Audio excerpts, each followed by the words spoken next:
할렐루야. 네, 오랜만에 이 마이크를 일부 예배 때보다 처음 한번 써봤더니요. 지금 아까 기도할 때도 소리가 다운되고 하는데 처음 이걸 쓰다 보니까 방송실에서 좀 긴장하시고, 지금도 하우링이 좀 나려고 하는데 하우링 안 나는 범위 내에서 최대한 좀 소리를 높여주시면 고맙겠습니다. 오늘 우리 교회에서는 추수감사절로 지키는데, 지난 한 주간이 어제까지가 미국에서는 한 주간을 추수감사절기로 지키거든요. 그래서 이 추수감사절기가 지키게 된 동기는, 여러분 청교도들이 미국으로 건너와서 농사를 짓고 한 내용들이 오늘 말씀에 나오지만, 자, 여러분 미국의 뉴욕의 맨하탄에 가면요, 엠파이어 스테이트 빌딩이 있어요. 이 엠파이어 스테이트 빌딩이 몇 층이나 될까요? 102층. 잠실에 있는 롯데 빌딩이 몇 층이나 될까요? 어떻게 미국에 있는 건 알고 우리나라에 있는 건 몰라요? 104층이에요. 우리나라 게 2층이나 더 높아요. 그런데 이 102층에는, 우리나라 104층에는 어떤 의미가 있는지 모르지만 미국의 엠파이어 스테이트 빌딩의 102층은 의미가 있습니다. 왜 그렇게 지어졌느냐? 우리가 잘 아는 대로 1620년 미국에서 청교도들이 신앙의 자유를 찾아서 웨이플라워라고 하는 배를 타고서 이젠 미 대륙으로 신앙의 자유를 찾아서 건너옵니다. 배를 타고 가는 도중에 이미 많은 사람들이 목숨을 잃었습니다. 최종적으로 미국에 도착한 사람들이 남자의 수가 78명, 여자의 수가 24명, 합계 102명이 남았습니다. 102명이 살아서 미국에 도착했습니다. 자, 그래서 이 엠파이어 스테이트 빌딩이 102층으로 지어진 것은 이렇게 처음 미국 땅에 도착한 사람들을 기념하기 위해서 102층을 지은 겁니다. 여러분, 그런데 이들 102명은요, 대부분 도시 출신의 사람들이라서 도시 출신의 사람들이 벼나무가 어떻게 생겼는지를 모른다고 해요. 사실 이게 도시에 살다 보니까 농사가 어떻게 지어지는지 잘 몰라요. 여러분, 농사 짓는 방법도 제대로 알지 못했습니다.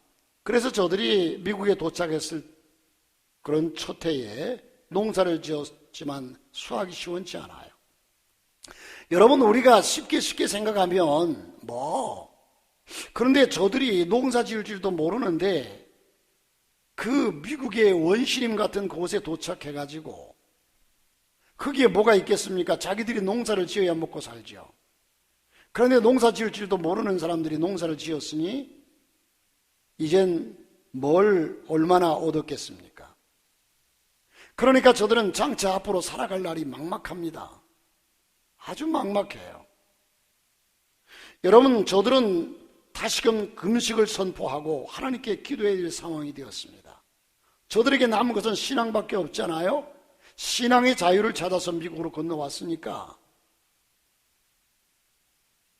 모두가 절망하고 좌절해 있을 때 한 사람이 이런 제안을 합니다. 여러분, 지금까지 우리는 힘들 때마다, 어려울 때마다 금식하면서 하나님께 기도해 왔습니다. 그러나 이제는 한 번쯤은 우리의 생각을 고쳐볼 필요가 있다고 생각합니다. 그게 뭐냐 하면, 물론 우리가 영국에서 살 때보다 형편이 어려워진 것은 사실입니다. 영국에서도 핍박을 받고 힘들게 살아온 게 사실이지만, 그러나 막상 이 미국 땅에 와보니까 먹을 거리가 없고 살아갈 길이 막막해요. 그러나 우리는 이 가운데서도 얼마든지 하나님의 은혜를 생각하면서 감사할 조건들을 찾을 수 있는 줄 압니다. 우리에게는 이제 신앙의 자유가 있습니다. 오직 그 신앙의 자유를 찾아서 우리는 이곳까지 오지 않았습니까? 정치의 자유도 있습니다. 또 우리의 눈앞에는 광활한 대지가 펼쳐져 있지 않습니까? 우리에게는 얼마든지 무한한 가능성이 있습니다. 그러니 이번에는 금식을 선포하지 말고 차라리 감사를 선포하십시다. 우리가 감사의 주간을 정하고서 하나님의 은혜를 감사하면서 그 은혜를 생각하면서 더 많은 더 큰 깊은 감사를 하나님께 드려보면 어떻겠습니까? 그 말에 그곳에 있는 모든 사람들이 깊은 감화를 받았습니다. 감동을 받았습니다. 그래서 저들은 금식 주간을 선포하지 않고 대신 감사 주간을 선포했습니다. 여러분, 저들은 자기들을 향하신 하나님의 은혜를 생각하면서 감사를 드렸습니다. 그들이 지은 농사나 모든 것이 풍성해서 감사드린 것이 아니라 어려움 속에서도 하나님의 은혜를 생각하면서 믿음으로 감사를 드린 겁니다. 이것이 추수감사주의를 지키게 된 계기가 되었고요. 그래서 미국은 지금도 추수감사절이 한 주일 한 날이 아니라 최대의 명절이라고 해도 과언이 아닙니다. 그래서 한 주간이 저들은 휴가 기간이고 땡스기빙데이, 추수감사절이에요. 어제까지가 미국이 추수감사절 한 주간이었어요. 그래서 모든 직장들이 다 쉬고 최대의 명절이었습니다. 이것이 그 원동력이 되었습니다. 저들에게는 이 기간 동안 휴일로 감사절을 약 일주일 동안 지키고 있습니다. 여러분, 오늘 주일을 우리 교회에서는 추수감사절로 지키고 있습니다. 감사절 예배로 드리고 있는데 어느 해보다도 여러분들이 때로는 힘들고 어려운 일을 당한 사람도 있었을 겁니다. 어려움이 심한 이때에 추수감사주일이 우리에게 부담이 될 수도 있습니다. 무엇으로 감사하겠습니까? 여러분, 그러나 청교도들의 신앙을 본받아서 어려움 속에서도 진정한 감사를 배울 수 있기를 주의 이름으로 축복합니다. 저들은 있어서 감사한 것이 아닙니다. 환경과 여건이 좋아서 오직 영적인 신앙의 자유 하나를 찾은 그 기쁨 속에서 하나님께 감사한 겁니다. 세상에 있는 모든 사람들이 다 하나님의 은혜를 받고 살고 있습니다. 예수 믿는 사람들만이 아닙니다. 여러분, 세상의 우주 만물의 모든 것이요, 하나님의 은혜가 아니면 이 우주 만물 속에 우리가 농사를 짓고 하는 모든 것들이 제대로 안 돼요. 제가 몇 번씩 말씀드렸습니다만 우리 교회에 감나무가 2개 있는데 감이 다 떨어지더라고요. 올해는 다 빠져버리더라고요. 몇 해 동안 해마다 감나무에 한 접 100개 정도 내지는 50개 정도 이렇게 많이 달려서 이제 가을에 땄거든요. 그래서 올해는 송충이가 많이 붙었어요. 뭐 예년에도 그렇고 올해도 그렇고 약을 많이 치지 않았어요. 똑같아요. 거름도 뭐 작년에는 많이 줬고 올해는 안 준 거 그것도 아니에요. 그런데 다 빠져버려요. 그래서 송충이가 많아서 약을 안 쳐서 그러나 보다 그랬는데, 시골에 저희 큰형님이 농사를 짓는데 감농사를 짓잖아요. 올해는 감이 다 빠져버리고 팔 게 없대요. 저 아래쪽에서. 또 충청도 쪽에 어떤 분 얘기를 들어보니까 거기도 감이 다 빠져버리고 없대요. 전국적으로 감이 그렇게 다 빠졌다는 거예요. 뭘까요? 예전처럼 농사 짓는 방법 그대로 다 해왔고, 우리는 뭐 약을 더 치거나 안 치거나 거름을 더 주거나 안 주거나도 하지도 안 하고 다 그대로 해왔는데 기후 조건이나 모든 것이 안 맞다는 거죠.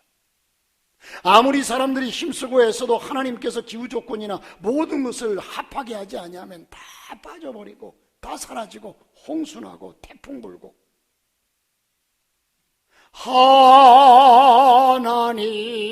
하나님이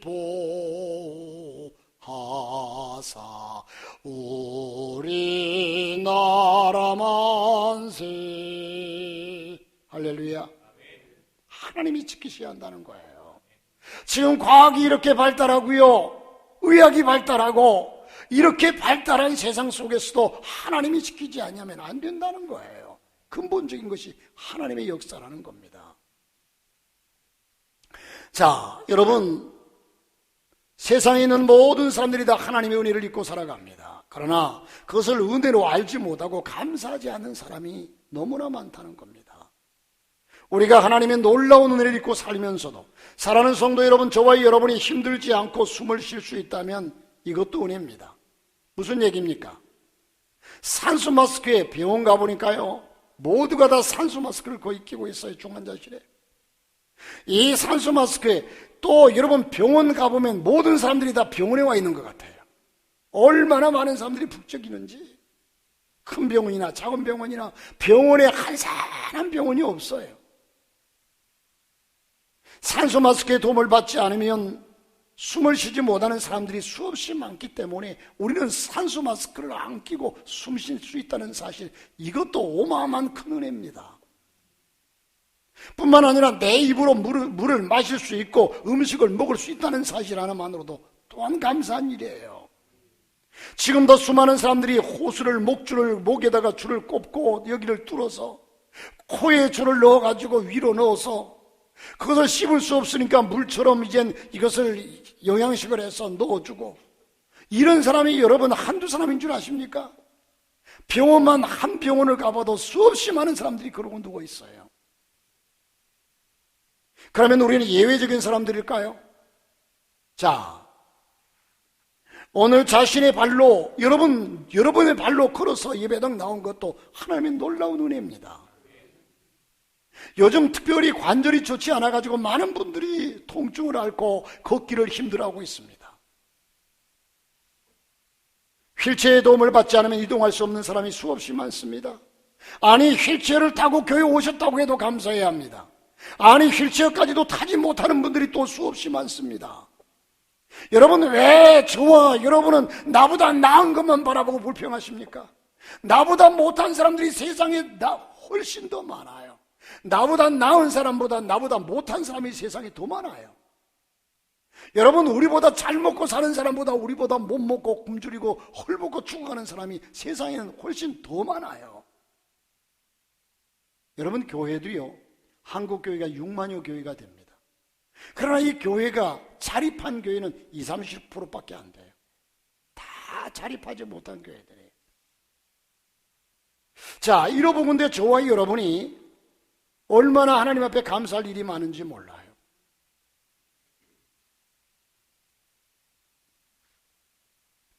사랑하는 성도 여러분, 한 번밖에 살 수 없는 소중한 인생인데 이왕이면 멋지게 의미있게 가치있게 살아야 하지 않겠습니까? 평범하게 살다가 이름도 없이 죽어가는 인생이기보다도 누구인가 감동을 주고 교훈을 주는 사람이 되시기를 바랍니다. 나로 인해서 다른 사람들이 좀 기뻐할 수 있고 나로 인해서 다른 사람이 웃을 수 있고 감동받을 수 있는 삶. 옛말에도 여러분, 사람은 죽으면 이름을 남긴다 늘 얘기하지만 호사유피 인사유명, 호랑이는 죽으면 가죽을 남기고 사람은 죽으면 이름을 남긴다. 어떻게 하면 그런 사람이 될 수 있을까요? 공부를 많이 하고 좋은 직업을 가지고, 어떤 분이요, 이젠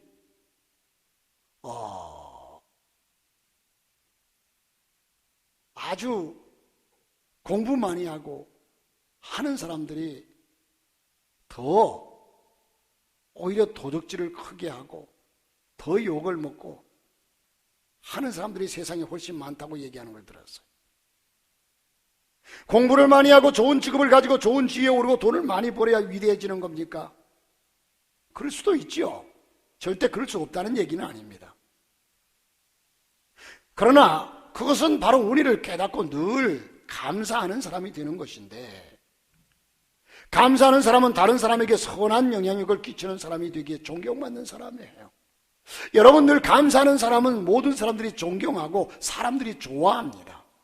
그러나 늘 불평하기 원망하기를 좋아하는 사람은요, 사람을 가까이 하지 못해요.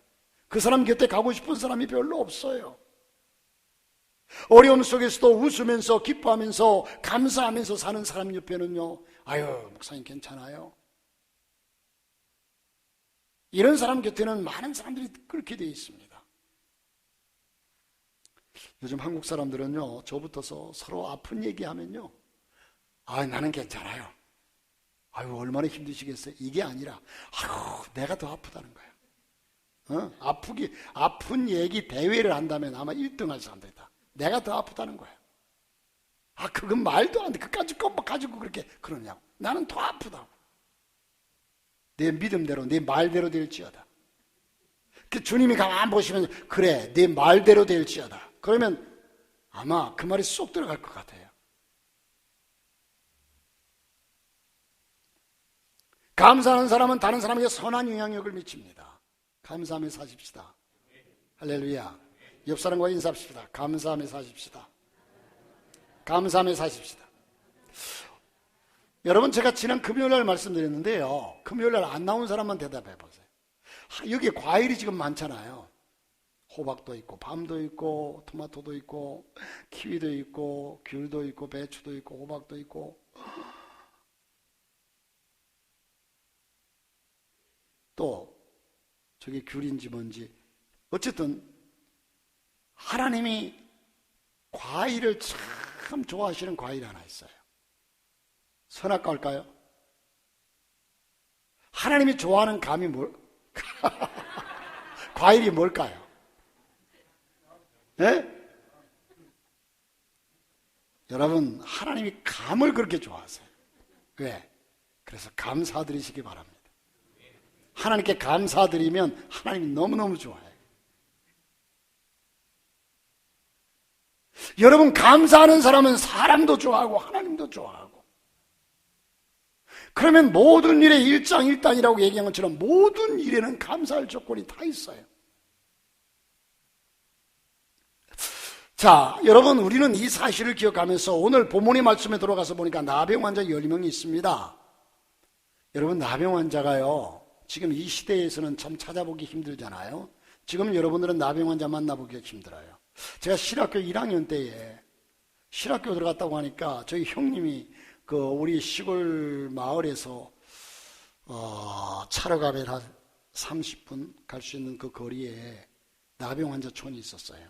거기 교회가 있는데 거기 목회자가 없으니까 형님이 장로로서 거기에 가가지고 목회를, 예배 인도자가 없으니까 예배 인도를 하면서, 그 주일학교가 있더라고요.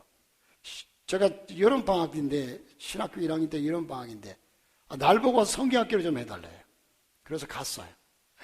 가서 아이들을 이제 데리고 성경학교를 하는데, 어른들을 보니까 어른들의 모습이 코도 뭉그러지고 눈도 찌그러지고 팔도 막 뭉퉁으로 이렇게 없고요, 이런 분들이 많아요.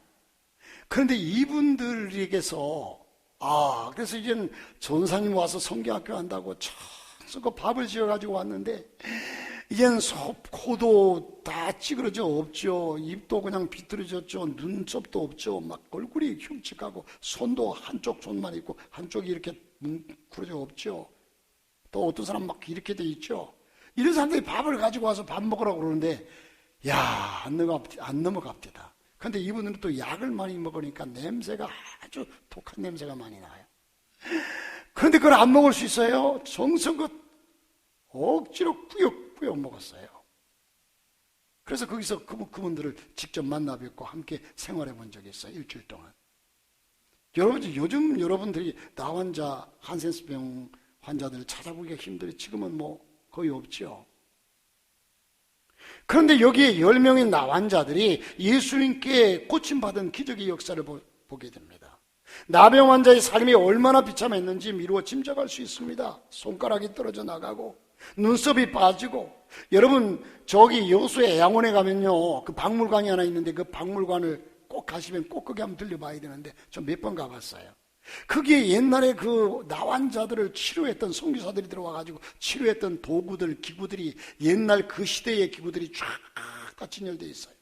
막 무섭게 생긴 톱, 다리를 자르는 톱이요. 요즘처럼 이런 의학적인 기계가 아니라 막 별게 다 있어요. 이걸 보면 정말 끔찍해요. 그때 그 상황들, 사진들이, 또 수술하는 사진들도 다 흑백으로 그게 보관되어 있고요.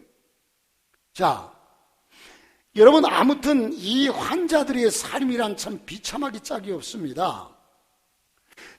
이런 상황 속에 이런 사람들은 가족들과 함께 살지도 못합니다. 아무도 돌아보지 않습니다. 그래서 저주받은 병으로 취급되었습니다. 육적으로도 그렇게 비참하고, 또한 심적으로도 사람들에게 가족과 함께 할 수도 없고 처절한 삶을 살아가야만 했습니다. 이들은 가난했고 외로웠습니다. 인간다운 대접을 받지 못했습니다. 그러나 이들이 예수를 만나게 됩니다.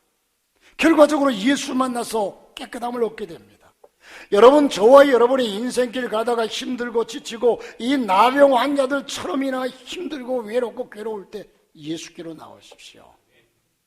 인생길 험하고 마음 지쳐 살아갈 용기 없어질 때 예수께로 나오시오. 예수 그리스도를 만남으로 저들은 새로운 삶을 얻었습니다. 12절 13절에 보니까 한 마을에 들어가시니 나병 환자 10명이 예수를 만나 멀리 서서 소리를 높여 이르되 예수 선생님이여 우리를 불쌍히 여기소서. 저들은 예수께 가까이 가지도 못했습니다. 왜? 가까이 갈 수 없는 존재들이에요. 그때 당시에 이 문둥한 자들은 사람들이 지나가면 멀리 도망가서 한 50m 이상 전방에 도망가서 나는 부정한 사람이요, 나는 부정한 사람이요 이렇게 외쳐야 했어요. 내게로 가까이 오지 마시오, 나는 문둥병자요, 이런 얘기란 말이에요. 예수 선생님이여 우리를 불쌍히 여기소서 외칩니다. 저들은 고쳐달라고 하지도 않았습니다. 그냥 불쌍히 여겨달라고 구할 뿐입니다. 불쌍히 여겨주면 먹을 걸 주든지 예수님께서 뭔가 베풀어 주실 것을 알고서 자기들의 병이 고침받을 수 있으라고 믿기가 어려웠습니다. 그렇게 쉽게 고쳐지는 병이 아니었기 때문에. 그런데 주님이 어떻게 하십니까? 14절에 보니까 보시고 이러시되 가서 제사장에게 너희 몸을 보이라 하셨더니 그들이 가다가 깨끗함을 받은지라. 그리고 우리 주님께서 제사장에게 너희 몸을 보이라는 말씀은 곧 내 병이 나았다라는 말이에요. 그때 당시에는 의사가 없어요. 구약 성경을 보게 되면 여러분, 이제는 환자들이 병자가 이런 병자, 이런 증상이 나타나면 이런 병자는 문둥병이다. 그러니까 그들은 격리시켜서 사람들이 사는 동네에 내보내야 된다. 이 모든 판단을 제사장이 했어요. 그래서 이 제사장에 가서 보이라는 거예요. 자, 그런데 우리는 여기서 볼 때에 예수님께서 저들을 다 고쳐주고 너희 몸을 다시 한번 옷을 벗고 바라보아라. 저들이 옷을 벗고 몸을 만져보고 몸을 쳐다보았더니 어린아이 살처럼 휘어졌고 깨끗해졌고 온전해졌더라. 그런 이후에 예수께서 가라사대 너희 몸을 제사장에 가서 보이라. 이런 과정이 없어요. 제사장이 가서 내 몸을 보이라 말씀하는데도 그들은 아마 자기 몸을 쳐다봤을 거예요. 문둥병은 그대로 있어요. 오늘 성경에 분명히 예수님이 말씀하시자 저들의 병이 나았더라고 말씀하지 않아요. 저들이 가다가 병이 나은지라. 예수님의 말씀에 순종하고 가다 보니까 자기 병이 나은 것을 알았어요. 여러분, 그러므로 주님이 말씀하시는 말씀이 하나님의 말씀이 말이 안 되어도 그 말씀 믿으시기를 바랍니다. 그게 역사가 나타난다는 겁니다. 왜냐하면 레위기 13장에 보면 문둥병에 걸린 사람은 제사장이 가서 보여야 합니다. 정하다 부정하다 이 제사장이 진단을 하게 됩니다. 그러니 제사장이 가서 보이라는 말씀은 나았으니 확인하라 하는 말이에요. 여러분, 그런데 이 말씀은 순종하기가 어려운 일이죠. 아직 병이 낫지 않았기 때문입니다. 그러나 그들은 믿고 가다가 깨끗함을 받았습니다. 순종이 기적을 이루는 것입니다. 믿고 순종하는 자에게 능력이 나타나는 겁니다. 가나 혼인잔치에서 예수님께서 저 물을 항아리에 채워라. 그 돌항아리에 있는 물을 떠다 연회장에 갖다 주어라. 저들이 그 물이 포도주로 변한 이후에 가져간 것이 아니라 가져가서 보니까 포도주로 바뀌었습니다. 나만 장군이 결국은 처음에는 불순종했지만 결국은 요단 강물에 들어가서 7번을 씻었더니 그 몸이 나았습니다. 예수님께서 흙을 진흙을 침을 뱉다 이겨서 소경의 눈에 발라주면서 실로암에 가서 씻으라고 말씀했습니다. 가서 씻었더니 밝아진지라.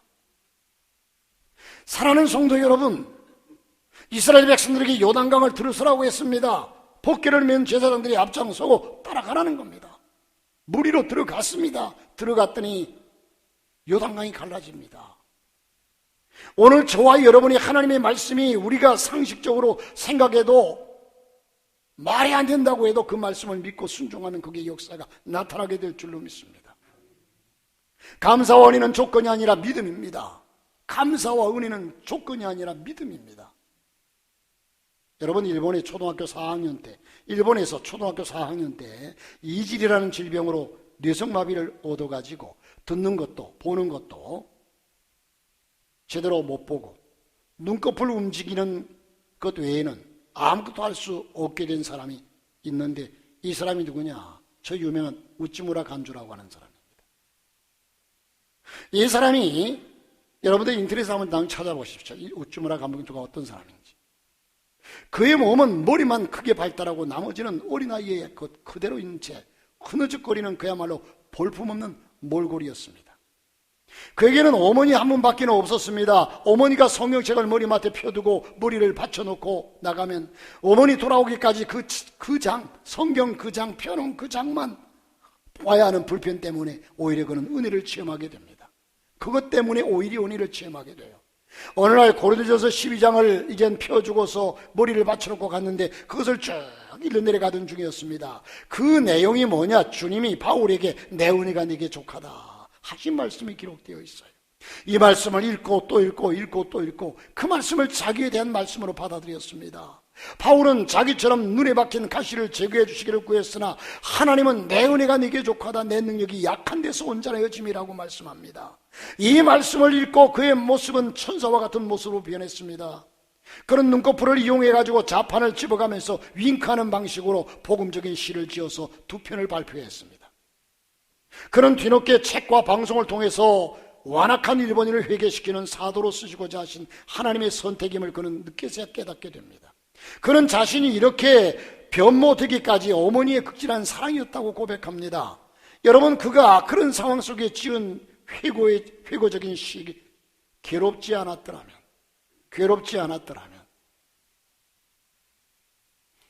자, 들어보십시오. 만일 내가 외롭지 않았더라면 하나님의 사랑을 받아들이지 않았을 것을. 외로움이 복이라는 겁니다. 만일 내가 괴롭지 않았더라면 하나님의 은혜가 전해지지 않았을 것을. 만일 내가 온전한 몸이었다면 하나님의 사랑을 깨닫지 못했을 것을. 여러분, 자신의 장애와 약점 때문에 하나님을 알게 되었다는 것을 표현하고 있습니다. 사랑하는 성도 여러분, 저와 여러분이 지금까지, 저도 지금 어떤 분이 말씀하신 것처럼 저도 예수 믿을 때가 한 8살 때쯤 기억되는데 그때부터 지금까지 50수년간 동안 기도도 많이 해왔고 했는데 그 기도가 그때마다 응답된 게 별로 없어요. 별로 없어요. 내가 달라는 대로 원하는 대로 되어진 게 별로 없어요. 그런데 지금 이 시점에 와서 옛날을 돌아 지나온 삶을 되돌아보니까, 쭉 살펴보니까 그 모든 것이 하나님의 은혜였더라는 겁니다. 하나님의 응답이었더라는 겁니다. 되돌아보니까. 사랑하는 성도 여러분, 어쨌든 모든 일에 하나님께 감사하면서 그 속에서 은혜를 깨닫기를 바라는데, 어쨌든 오늘 본문에 돌아가서 보니까 나병 환자 10명은 모두 고침을 받았습니다. 얼마나 감사한 일입니까? 여러분, 불치병, 이 나병 환자, 저들의 처절하고 비극적인 삶 속에서 헤어나와서 이제는 자유를 얻고 고침을 받았으니 얼마나 좋은 일입니까? 얼마나 기쁜 일입니까? 얼마나 감사한 일입니까? 어젠가 탈북한 어떤 자매가 그 노래자랑에 나와서 노래하는데 어린 딸하고 나왔더라고요. 탈북한 지 얼마나 됐냐니까 10년 됐대요. 사회자가 묻습니다. 10년 동안 대한민국이라는 나라에 와 살아보니까 뭐가 제일 좋습니까? 했더니 뭐 스승치 않고 하는 대답이 자유가 최고입니다. 자유가 제일 좋습니다. 사랑하는 성도 여러분, 저와 여러분이 하나님 앞에서 이 남들은 깨닫지 못한 하나님의 은혜를 잊고 살아가고 있습니다. 얼마나 감사한 일입니까? 불치의 병이 치료를 받았는데 감사하지 않을 사람이 어디 있겠습니까? 그러나 오늘 본문이 꼬집고 있는 핵심이 여기 있습니다. 15절 16절에 보니까 그 중에 한 사람이 자기가 낳은 것을 보고 큰 소리로 하나님께 영광을 돌리며 돌아와 예수의 발 아래 엎드려 감사하니, 사랑하는 성도 여러분, 은혜를 입었으면 하나님의 은혜에 감사할 줄 아는 여러분 되시기를 바랍니다. 10명이 은혜를 받았습니다. 아니, 서론에 말씀드린 것처럼 이 세상의 모든 사람들은 하나님의 은혜를 잊고 삽니다. 하나님의 은혜를 입고 살아요. 잊고 사는 게 아니라 입고 살면서 잊고 살아요. 이 10명이 다 고침을 받았어요. 그 중에 한 명 사마리아 사람이 이 사람만 고침 받은 게 아니잖아요. 가다가 보니까 사마리아 사람 한 사람만 고침받았더라. 그래서 그가 예수께로 돌아왔다는 게 아니잖아요. 다 고침받았어요. 왜? 예수님이 나중 하시는 말씀 속에 보니까 그래요. 10명이 고침받지 않았더냐, 그렇게 말씀해요. 여러분, 저와 여러분 여기에 모두가 다 모습이 다르고 여러 가지 여러분이 받은 바 은혜의 모습이 각각 다를 뿐이지 모두가 다 하나님 앞에 큰 은혜를 받은 사람들입니다. 믿으시면 아멘 하십시다. 다 은혜를 받은 사람들입니다. 15절 16절에 봅니다. 그 중에 한 사람이 자기가 낳은 것을 보고 큰 소리로 하나님께 영광을 돌리며 돌아와 예수의 발 아래 엎드려 감사하니 그는 사마리아 사람이라.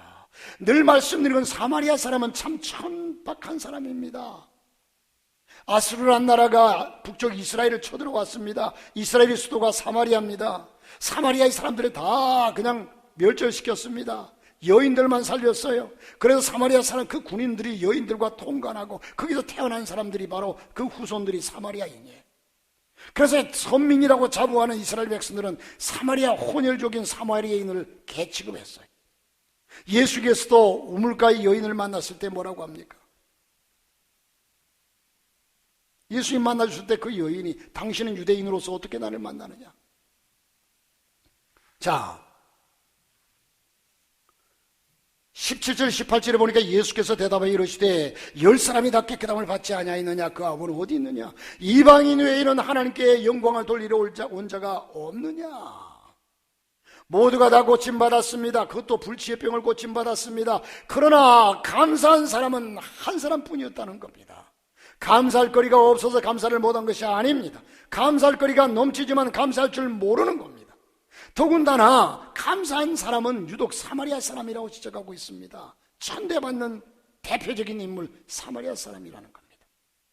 같은 은혜를 받았어도 이방인은 감사할 줄 아는데 오히려 유대인이 감사하지 못하고 있다고 꼬집고 있지 않습니까? 유대인은 조금이라도 더 기득권을 가진 사람이고 하나님의 은혜를 더 받은 사람이에요. 더 감사할 조건이 많은 사람입니다. 그러나 감사하지 않는 겁니다.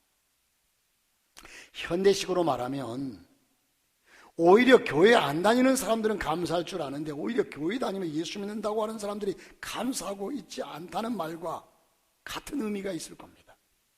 어떻게 그럴 수가 있습니까? 하나님의 은혜를 더 받고 하나님의 사랑을 더 받은 저와 여러분이. 그러나 그것은 바로 우리의 얘기라고 생각해 볼 때에 받은 은혜가 없는 것이 아니라 은혜를 받았으나 깨닫지 못해서 감사하지 못하는 겁니다. 이제 은혜를 헤아려 보시기를 바랍니다. 그리고 감사하는 자가 되시기를 바랍니다. 언제나 감사할 줄 아는 자에게 행복이 주어지고 하나님의 복이 더 주어져요.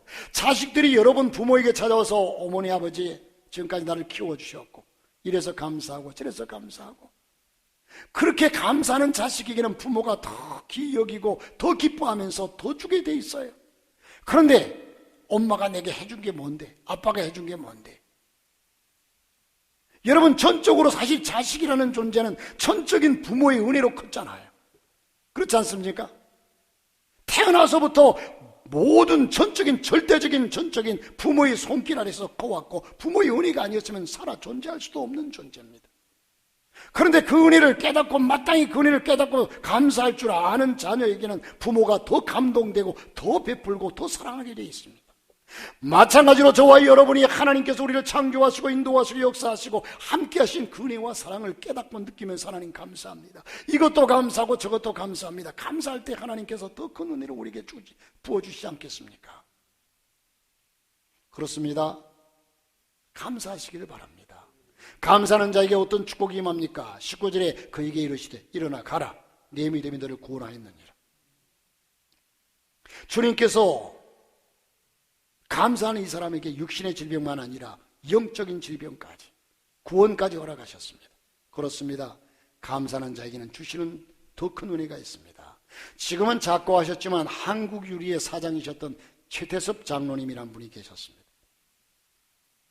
그분이 쓰신 자서전 책 중에 사랑에 비친 자라는 책이 있는데 그 책에 보면 그분이 겪은 감동스러운 사건이 나옵니다. 그 중에 하나가 6.25 전쟁이 나서 모두 피난을 갈 때 그분은 대출금을 갚으러 은행을 찾아갔습니다. 피난 가는 와중인데 은행 직원들도 다 떠나고 한 사람이 남아서 마지막 정리를 하고 있더랍니다. 그런데 빚 갚으러 왔다고 하니까 귀찮아하면서 오히려 나중에 갚으라고 하더랍니다. 이때 남들은 돈 떼어먹어 돈을 다 떼어먹을 수 있는 좋은 기회인데,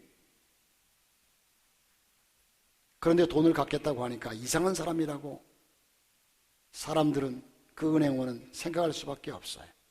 은행원은 귀찮게 하는 그를 어리석은 사람이라고 생각하면서 영수증을 써주고 돈을 받았습니다. 그러나 이 최 장로님은 그동안 빌려주어서 참 잘 썼다고 고맙다고 정말 감사하다고 깍듯이 인사를 했습니다. 그리고 전쟁이 지났습니다. 세월이 지났습니다. 많은 세월이 지난 후에 이 최태섭 장로님은 생선을 군에 납품하는 사업을 하게 됩니다. 그런데 많은 생선을 공급해야 하기 때문에 이 가까운 바다 근해에서는 그 많은 양을 잡을 수 없어서 먼 바다 원양어선을 끌고 원해로 나가야 고기를 많이 잡을 수 있게 되었습니다. 그러려면 원양어선을 구입해야 하는데 돈이 많이 필요합니다. 고민하던 끝에 그동안 거래했던 그 은행에 가서 사정을 하게 됩니다. 그러나 그 은행에서는 담보 없이는 결코 대출해 줄 수 없다는 원칙적인 말만 듣게 됩니다. 그가 통사정을 하면서 옥신각신하는데 이 광경을 그 은행의 은행장이 발견하게 됐죠. 은행장은 무슨 일 때문이냐고 하면서 얘기를 듣습니다. 최 장로님이 옛날에 자기가 써줬던 영수증을 내놓으면서 이전에도 그 와중에도 나는 돈을 다 갚았습니다. 이번에도 반드시 갚겠으니 돈을 좀 빌려주십시오. 은행장은 그 영수증을 보고 반가워하면서 놀라면서 바로 당신이었군요. 그렇지 않아도 제가 그때 그 상황 속에 그 보고를 받고서 당신을 꼭 한번 만나고 싶었습니다. 다른 사람들은 다 돈 떼먹을 기회라고 다 도망가고, 그런 상황 속에 피난 가고 전쟁이 일어나 피난 가는 그 상황 속에서도 그 자기가 쓴 돈이라고 가져와서 갚는 당신은 어떤 사람이었나 궁금했습니다. 그렇지 않아도 제가 그 보고서를 받고 당신을 꼭 만나고 싶었습니다. 그 와중에 빌린 돈을 갚는 사람이 어디 있단 말입니까? 당신같이 신용 있는 사람에게 우리는 얼마든지 대출해 드리겠습니다. 할렐루야. 심은 대로 거둡니다. 그래서 수억의 돈을 대출을 받아 큰 돈을 벌게 되었다는 겁니다. 어떻게 보면 너무나 당연한 일이지요. 감사한 마음으로 행동할 때 정직하고 신용 있게 살 수 있습니다. 이런 사람에게 더 큰 은혜를 주십니다. 내가 빌려 쓴 돈 갚는 것은 당연한 일입니다. 하나님이 우리에게 베푸신 은혜를 하나님께 감사하는 일은 당연한 일입니다. 당연함에도 불구하고 자식이 부모에게 부모의 은혜를 생각하면서 감사하는 일 당연한 일입니다. 당연한 일임에도 불구하고 부모는, 하나님은 우리에게 더 큰 은혜를 갚으시고 더 큰 은혜를 베푸신다는 겁니다. 상황이 어려울수록 은혜를 헤아려 감사하는 자가 되시길 바랍니다. 이런 것도 많지만 얻은 것도 많음을 발견할 줄 알아야 합니다. 돈은 잃었으나 겸손을 배웠다면 감사하시기 바랍니다. 건강은 잃었으나 믿음을 얻었다면 이것도 감사한 일입니다. 풍성한 감사로 하나님께 영광을 돌리시기를 바랍니다. 저 유명한 섹스피어는요, 감사를 모르는 인생에 대해서 이렇게 읊었습니다. 불태면 불어라 겨울바람아, 눈보라 섞여 치니 사정도 없다마는 감사를 모르는 인생보다 모질지는 않구나.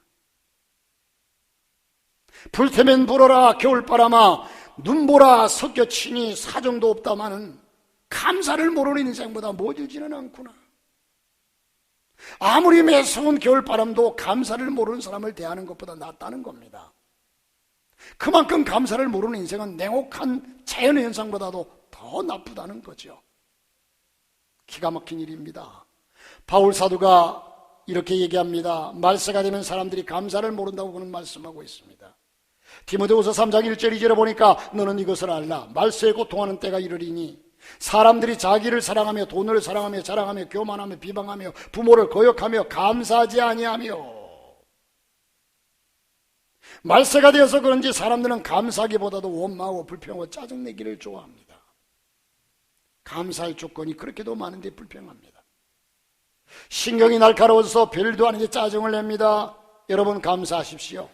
절대적인 사실이 행복은 감사자의 전용물입니다. 다시 말해서 감사하는 사람에게 행복이 주어집니다. 여러분, 감사치 못하는 사람에게 절대로 행복할 수가 없어요.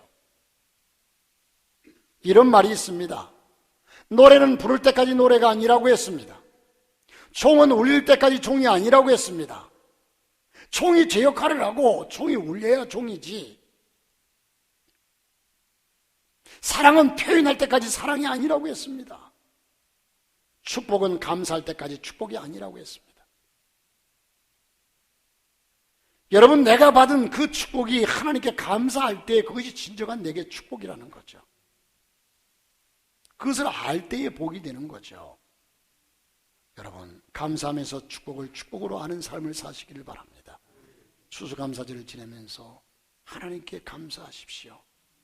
정말 비련하고 어리석고 답답한 인생이 아니라 하나님이 내게 베푸신 은혜를 하나하나 깨달으면서 그 앞에 감사함으로 여러분의 일평생 감사하면서 살아갈 수 있기를 주님의 이름으로 축복합니다.